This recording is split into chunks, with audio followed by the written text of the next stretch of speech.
I finish with the concept of the democracy today.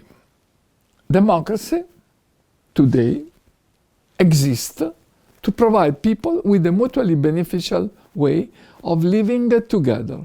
Many of today's democracy may not have existed prior of World War.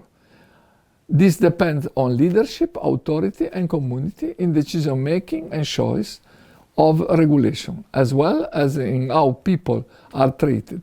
For example, some argue that democracy is a foreign concept in Africa today, and statement based on confusion about the principle of democracy and the institution of African countries. The principle of democracy include universal participation, the consent of governed individual and public accountability of elected officials, principles that have largely been foreign to traditional African political system. In Africa, of course, we have not today a very strong concept of democracy. The transition to democratic state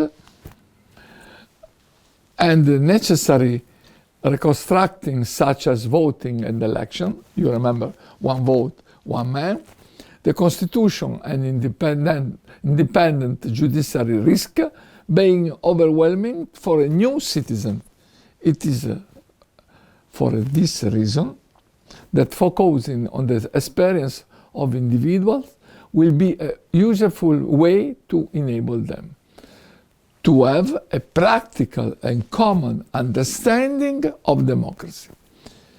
What is the role of educator? What is the role of education? Educators who teach democracy to citizens should encourage people to express their view on the value that shape people's behavior in the community in the daily life. Very important, the role of educator.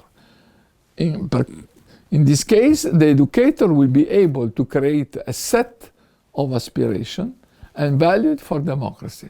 This could to be basis for evaluating the form of government that exists in the country and to what extent it can be called democratic. Thank you very much for this first part of my lesson.